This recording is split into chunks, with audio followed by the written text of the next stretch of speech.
ಶ್ರೀ ಸಿದ್ಧಾರೂಢ ಕಥಾಮೃತದ 24ನೇ ಅಧ್ಯಾಯ. 24ನೇ ಅಧ್ಯಾಯ ಪೂರ್ವದಲ್ಲಿ ಶ್ರೀ ಗ್ರಂಥ ಮಹಾತ್ಮೆ. ಶ್ರೀ ಗಣೇಶಾಯ ನಮಃ. ಶ್ರೀ ಗುರು ಸಿದ್ಧಾರೂಢಾಯ ನಮಃ.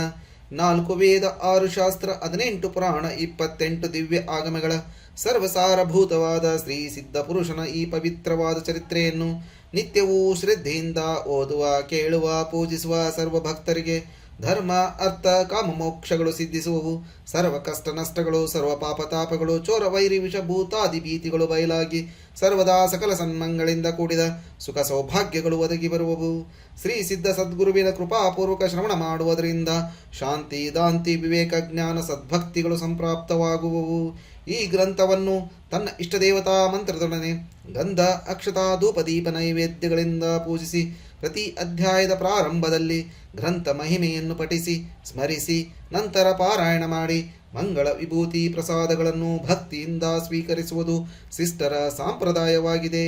ಇತಿ ಗ್ರಂಥ ಮಹಾತ್ಮೆ ಸಮಾಪ್ತಿ. ಓಂ ತತ್ಸತ್. ಜನನ ಮರಣಗಳೆಂಬ ಜಗದಳು ದುಃಖ ರೂಪಗಳಿರುವವು. ಮನದಿ ಗುರುವಿಗೆ ಶರಣು ಪೋದರೆ ನಿಶ್ಚಯದಿ ತಪ್ಪವವಿವು. ಮಾನಿನಿಗೆ ಸ್ವಪ್ರಾಣನಾಶದಿಂದ ಸೆಲೆ ತಪ್ಪಿಸಿದನು. ದೀನರಿಗೆ ಬರಗಾಲದಲ್ಲಿ ಬಂದಿದ್ದ ಸಂಕಟ ಕಳೆದನು. ಬಂದಿದ್ದ ಸಂಕಟ ಕಳೆದನು. ಹೇ ಸದ್ಗುರುವೇ, ನೀನು ಸೃಷ್ಟಿಯ ಚಾಲಕನಿದ್ದಿ. ನೀನೇ ಅನಂತ ಕೋಟಿ ಬ್ರಹ್ಮಾಂಡ ನಾಯಕರು ಮತ್ತು ನಿನ್ನ ಪರಮಾನಂದ ಸ್ವರೂಪವು ಸಂಪೂರ್ಣ ಅಲೌಕಿಕವಾಗಿರುತ್ತದೆ. ಏನೂ ಇಲ್ಲದ್ದನ್ನು ತೋರಿಸುವಿ ಮತ್ತು ಕೂಡಲೇ ಅಲ್ಲಿಂದಲೇ ಅಡಗಿಸುವಿ. ಇಂಥ ನಿನ್ನ ಗಂಭೀರವಾದ ಪದವಿಯು ಬ್ರಹ್ಮಾಧಿಕಾರಿಗೆ ಸಹ ಅಸಾಧ್ಯವಾದದ್ದು. ನೀನು ಚಿದಾಕಾಶದ ಸೂರ್ಯನಿರುತ್ತಿ. ನಿನ್ನ ಸಮಾನ ಏನೇನೂ ಇರುವುದಿಲ್ಲ. ನೀನು ಎಲ್ಲ ಆನಂದಗಳ ನಿಧಾನವಾಗಿದ್ದಿ ಮತ್ತು ಅಗಣಿತ ಗುಣಗಳ ಕಣಿಯಾಗಿರುವಿ. ನೀನು ಆನಂದ ಕಂದನು, ಅವಿನಾಶಿಯು, ಸರ್ವದೇಶದಲ್ಲಿ ವ್ಯಾಪಕನು. ಇಂಥ ನೀನು ವಿಲಾಸ ಭೋಗಾರ್ಥವಾಗಿ ಲೀಲಾ ಮಾತ್ರದಿಂದ ಸುಗುಣ ವೇಷ ಧರಿಸಿಕೊಂಡು ಬಂದಿರುವಿ. ಯಾವುದೊಂದು ಆಗಿರದೆ ನೀನೇ ಸರ್ವದೇಹಗಳಲ್ಲಿರುತ್ತಿ. ಈ ವಿರುದ್ಧ ವರ್ತನವು ನಿನಗೊಬ್ಬನಿಗಿಲ್ಲದೆ ಇತರರಿಗೆ ಸಲ್ಲದು. ರೂಪನಾಮಗಳು ಸರ್ವಥಾ ಇಲ್ಲದಂಥ ನಿರ್ಗುಣ ಬ್ರಹ್ಮವೇ ನೀನು ಸ್ವರೂಪತಃ ಇದ್ದಿ. ಇಂಥ ನೀನು ಮಾಯಾ ಭ್ರಮೆಯನ್ನು ಸ್ವೀಕರಿಸಿ ಸಗುಣ ಬ್ರಹ್ಮವೂ ಆಗಿರುತ್ತಿ. ಆದ್ದರಿಂದಲೇ ಸ್ವರೂಪದಿಂದ ನೀನು ಯಾವುದೊಂದು ಆಗಿರದೆ ಮಿಥ್ಯತ್ವದಿಂದ ಎಲ್ಲವೂ ಆಗಿದ್ದಿ. ಇಲ್ಲ ಮತ್ತು ಇದ್ದಿ ಈ ಮಾತುಗಳು ಏಕಕಾಲದಲ್ಲಿ ನಿನಗೊಬ್ಬನಿಗೆ ಸಲ್ಲುವವು. ಹೇ ಸದ್ಗುರುವೇ, ಸತ್ಯವಾಗಿ ನಿನ್ನ ಅಂತರವು ಯಾರು ತಿಳಿಯಿರುವವರು ಅವರಿಗೆ ಸಂತರೆನ್ನಬೇಕು. ಇವರು ನಿನಗೆ ಸರ್ವಸ್ವವನ್ನು ಅರ್ಪಿಸಿ ನಿನ್ನ ಭಕ್ತರಾಗಿದ್ದಾರೆ. ಅಂತಃಕರಣ ಸಹ ಅವರು ನಿನಗೆ ಒಪ್ಪಿಸಿರುತ್ತಾರೆ. ಸಂಸಾರವನ್ನು ಬೇಡುವವರಿಗೆ ನೀನು ಅದನ್ನೇ ಕೊಡುವಿ. ಯಾಕೆಂದರೆ ಅದು ಪ್ರಾಪ್ತಿಯಾಯಿತೆಂದರೆ ಮನಸ್ಸು ಅದರಲ್ಲಿ ಬೇಸರಿಕೆ ಪಡುವುದೆಂದು ನಿನಗೆ ಗೊತ್ತಿರುವುದು. ಆಮೇಲೆ ಅವರನ್ನು ನಿಷ್ಕಾಮ ಪಥಕ್ಕೆ ಹಚ್ಚಿ ದಯಾಳುವಾದ ನೀನೇ ಅವರನ್ನು ಉದ್ಧರಿಸುವಿ. ಈಗ ಇಲ್ಲಿ ಮನೋಹರವಾದ ಕಥನವನ್ನು ಶ್ರವಣ ಮಾಡುವಂತರಾಗಿರಿ. ಹುಬ್ಬಳ್ಳಿಯೊಳಗೆ ಬಸವಣ್ಣನೆಂಬ ಗೃಹಸ್ಥನು ಇರುತ್ತಿದ್ದನು. ಅವನಿಗೆ ಗುರವ್ವ ಎಂಬಾಕೆ ಹೆಂಡತಿ ಮತ್ತು 2 ಗಂಡು 2 ಹೆಣ್ಣು, ಹೀಗೆ 4 ಮಂದಿ ಮಕ್ಕಳು ಇದ್ದವು. ಇವರನ್ನು ಕೂಡಿಕೊಂಡು ಬಸವಣ್ಣನು ಬಹುದರಿದ್ರ ಸ್ಥಿತಿಯಲ್ಲಿದ್ದು ಕಾಲಕ್ಷೇಪ ಮಾಡುತ್ತಿದ್ದನು. ಅವನ ಜೀವಿಕಾವೃತ್ತಿಯು ಏನೋ ನಿಮಿತ್ತದಿಂದ ತಪ್ಪಿತು ಮತ್ತು ಎರಡನೆಯದು ಸಿಗಲಿಲ್ಲ. ಇದರಿಂದ ಅವರು ಬಹು ದುಃಖದಿಂದ ಪೀಡಿತರಾಗಿದ್ದರು. ಮತ್ತು ಅದೇ ಸಮಯದಲ್ಲೇ ಕ್ಷಾಮಕಾಲವೂ ಬಂತು. ಏನೂ ಸ್ವಲ್ಪ ಧನವಿದ್ದದ್ದು ಅದು ಪೂರಾ ಅನ್ನದ ಸಲುವಾಗಿ ಖರ್ಚಾಯಿತು. ಆಮೇಲೆ ಮನೆಯೊಳಗಿದ್ದ ಎಲ್ಲ ಸಾಮಾನು ಮಾರಿಕೊಂಡು 3 ದಿವಸ ಸಾಗಿಸಿದರು. ಅನಂತರ ಒಂದು ದಿನ ಮನೆಯಲ್ಲಿ ಮಂದಿಯು ಹೊರತು ಮತ್ತೇನೇನೂ ಇಲ್ಲದೆ ಬಸವಣ್ಣನು ಊರೆಲ್ಲ ತಿರುಗಿ ಬಂದರು. ಒಂದು ಇಡಿಯಷ್ಟಾದರೂ ಧಾನ್ಯವೂ ಸಿಗಲಿಲ್ಲ. ನಗರದಲ್ಲೆಲ್ಲ ತಿರುಗಿ ಬಸವಣ್ಣನು ಮನೆಗೆ ಬರುವುದನ್ನು ನೋಡಿ ಆ ಕ್ಷಣದಲ್ಲಿ ಮಕ್ಕಳು ಓಡಿ ಬಂದು ಅವನಿಗೆ ತಕ್ಕೆ ಹಾಕಿ ತಿನ್ನಲಿಕ್ಕೆ ಕೊಡು ಎಂದು ಬೇಡತೊಡಗಿದವು. ಅಪ್ಪ, ನಮಗೆ ಬಹಳ ಹಸಿವೆಯಾಗಿದೆ, ನಾವು ಉಪವಾಸ ಸಾಯುವುದೇನು? ಇದನ್ನು ಕೇಳಿದ ಆ ತಾಯಿ ತಂದೆಗಳು ದುಃಖದಿಂದ ಕಣ್ಣೀರು ಸುರಿಸುವಂತರಾದರು. ಇಷ್ಟು ಸಂಕಷ್ಟ ಪ್ರಾಪ್ತವಾದರೂ 2ನೇಯವನ ಬಾಗಿಲಲ್ಲಿ ನಿಂತು ಭಿಕ್ಷೆ ಬಿಡಲಿಕ್ಕೆ ನಾಚುತ್ತಿದ್ದರು. ಯಾಕೆಂದರೆ ದೇವರು ನಮಗೇನು ಕೊಡಲಿಲ್ಲ. ಹೀಗಿದ್ದು ಪರರಿಗೆ ಯಾತಕ್ಕೆ ನಾವು ಕಷ್ಟ ಕೊಡಬೇಕು? ನಾವು ದುಃಖ ಭೋಗಿಸಲಿಕ್ಕೆ ಸಂಸಾರಕ್ಕೆ ಬಂದಿರುತ್ತೇವೆ. ಅದು ನಮಗೆ ಹೇಗೆ ತಪ್ಪೀತು ಅನ್ನುವುದು. ಹುಡುಗರಿಗೆ ಸಹ ಏನೇನೂ ಆಹಾರವಿಲ್ಲದೆ 2 ದಿವಸಗಳಾದವು.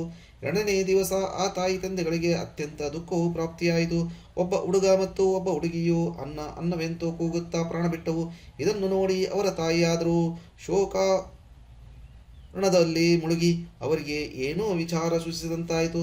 ಸತ್ತವರ ಅಂತ್ಯಕ್ರಿಯಾ ಮಾಡುವುದರ ಸಲುವಾಗಿ ಬಸವಣ್ಣನು ಹೋದನು. ಇತ್ತ ಉಳಿದ 2 ಮಕ್ಕಳು ಮಲಗಿದ್ದನ್ನು ನೋಡಿ ಗುರವ್ವ ಹೊರಗೆ ಬಂದಳು. ಆಕೆಯ ಮನಸ್ಸು ದುಃಖ ಭ್ರಮೆಯಿಂದ ಪೂರ್ಣ ವ್ಯಾಪಿಸಿದ್ದು ಆಕೆಯನ್ನು ತಡೆಯಲಿಕ್ಕೆ ಯಾರೂ ಇಲ್ಲದೆ ಹೋಗಿ ಒಂದು ಬಾವಿಯ ಸಮೀಪ ಬಂದಳು. ಆಕೆಯ ಬುದ್ಧಿಯು ಭ್ರಮಣವಾಗಿತ್ತು. ಆಕೆಯ ಗಂಡನು ಅಷ್ಟರಲ್ಲೇ ಸತ್ತ ಹುಡುಗರ ಅಂತ್ಯಕ್ರಿಯೆಯನ್ನು ತೀರಿಸಿ ಮನೆಗೆ ಬಂದು ನೋಡಿದಾಗ ಗೃಹದೊಳಗೆ ಗೃಹಿಣಿಯು ಎಲ್ಲಿಯೂ ಕಾಣಲಿಲ್ಲ ಮತ್ತು 2 ಹುಡುಗರು ಅಳುತ್ತಿದ್ದವು. ಆಗ ಆ ಹುಡುಗರನ್ನು ತೆಗೆದುಕೊಂಡು ಬಸವಣ್ಣನು ಹೊರಗೆ ಬಂದು ಅತ್ತಿತ್ತ ಹುಡುಕುತ್ತಿರುವಾಗ ತನ್ನ ಪತ್ನಿಯನ್ನು ದೂರದಿಂದ ಕಾಣುವಂತನಾದನು. ಆಕೆಯು ಒಂದು ಬಾವಿಯ ಕಟ್ಟೆ ಮೇಲೆ ಹತ್ತಿ ಬಾವಿಯೊಳಗೆ ಹಾರಲು ಸಿದ್ಧಳಾದಳು. ಆ ಕ್ಷಣವೇ ಅಕಸ್ಮಾತ್ತಾಗಿ ಒಬ್ಬ ಸಾಧುವು ಪ್ರಾಪ್ತವಾಗಿ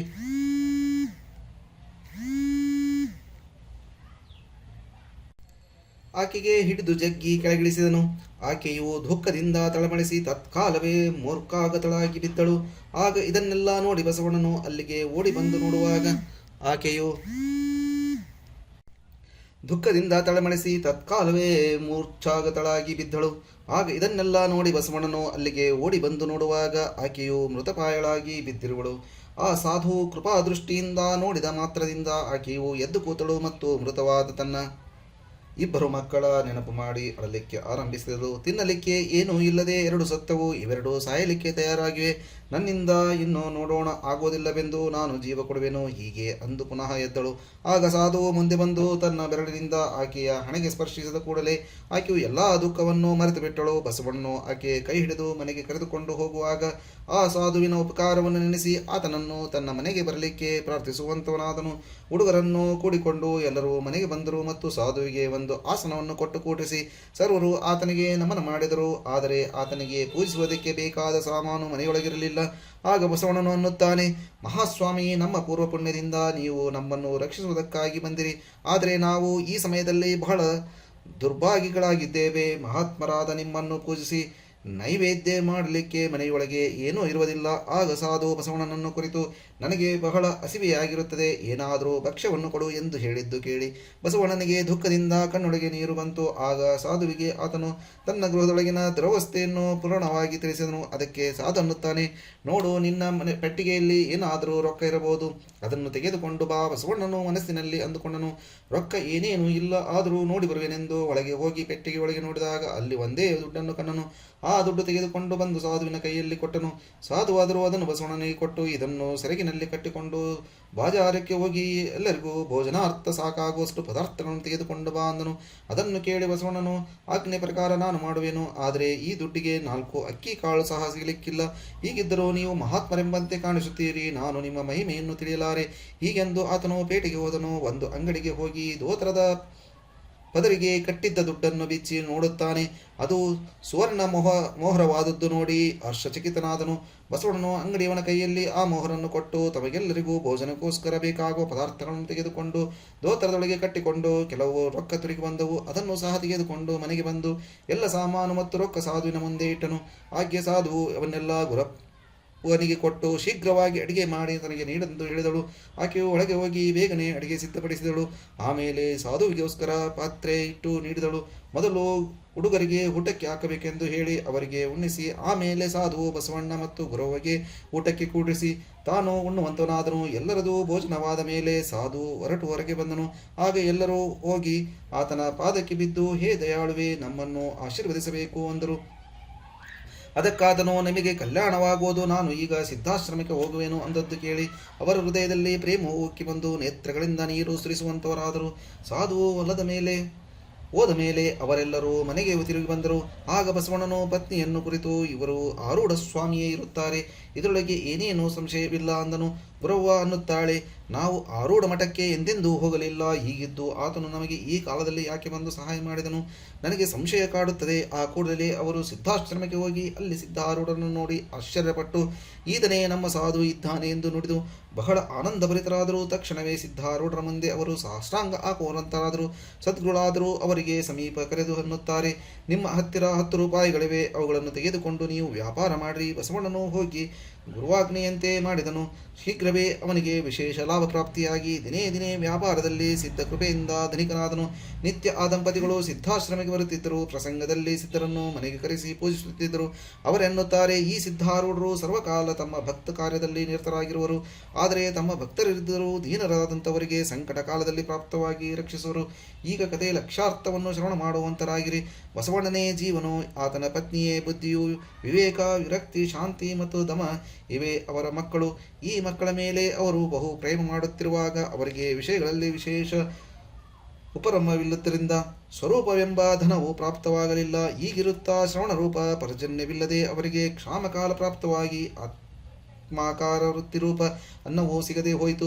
ಶಾಂತಿ ಮತ್ತು ದಮ ಇವರು ಈ ಅನ್ನದ ಹೊರತು ಸಾಯುವಂತರಾದರು.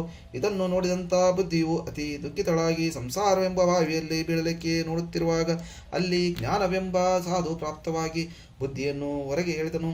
ಅದೇ ಸಮಯದಲ್ಲಿ ಜೀವನು ವಿವೇಕ ಮತ್ತು ವಿರಕ್ತಿ ಇವರನ್ನು ಕೂಡಿಕೊಂಡು ಜಾನಿಗೆ ಭೇಟಿಯಾದನು. ಆಗ ಬುದ್ಧಿಗೆ ಹಿಂದಿನ ದುಃಖ ನೆನಪಾಗಿ ವ್ಯತೆ ಆಗುತ್ತಿರುವಾಗ ಜ್ಞಾನ ಸ್ಪರ್ಶ ಮಾತ್ರದಿಂದ ಎಲ್ಲ ಮರೆತು ಹೋಯಿತು.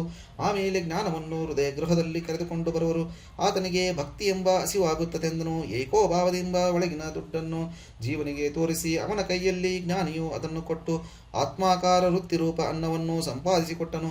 ಬುದ್ಧಿಯು ಅದರಿಂದ ಪಕ್ವ ಸ್ಥಿತಿ ತಯಾರಿಸಿದಳು. ಆಮೇಲೆ ಮೊದಲು ವಿವೇಕ ಮತ್ತು ವಿರಕ್ತಿಯವರನ್ನು ಪುಷ್ಟೀಕರಿಸಿ ನಂತರ ಜೀವ, ಬುದ್ಧಿ, ಜ್ಞಾನ ಮೂವರು ಐಕ್ಯಭಾವದಿಂದ ಉಣ್ಣುವಂತರಾದರು. ಆಮೇಲೆ ಜ್ಞಾನನು ಹೋದನು. ಆದರೆ ಬುದ್ಧಿ ಮತ್ತು ಜೀವನು ಕೂಡಿ ಜ್ಞಾನ ಸ್ಥಾನವನ್ನು ಹುಡುಕಿ ತೆಗೆದು ಆತನ ಕೃಪೆಯಿಂದ ಸ್ವರೂಪ ಭವ ಸಂಪತ್ತಿಯನ್ನು ಪಡೆಯುವಂತರಾದರು.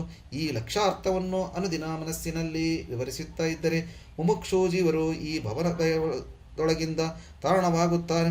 ಈ ಸದ್ಗುರುವಾದ ಸಿದ್ಧರಾಯನು ಜೀವರಿಗೆ ಬಹು ದುಃಖಕರವಾಗಿ ಅವಿದ್ಯಾಮಯವಾಗಿರುವಂಥ ಈ ಭವದೊಳಗಿಂದ ತಾರಣೋಪಾಯವನ್ನು ಚಿಂತಿಸುತ್ತಿರುವನು ಎಂಬಲ್ಲಿಗೆ ಶ್ರೀ ಸಿದ್ಧಾರೂಢ ಕಥಾಮೃತದೋಳು ಶ್ರವಣ ಮಾತ್ರದಿಂದ ಸರ್ವ ಪಾಪಗಳನ್ನು ಭಸ್ಮ ಮಾಡುವಂಥ ಅತಿ ಮಧುರವಾದ ಈ 24ನೇ ಅಧ್ಯಾಯವನ್ನು ಶಿವದಾಸನು ಶ್ರೀ ಸಿದ್ಧಾರೂಢ ಸದ್ಗುರುಗಳ ಶರಣಾರವಿಂದಗಳಲ್ಲಿ ಅರ್ಪಿಸುವನು.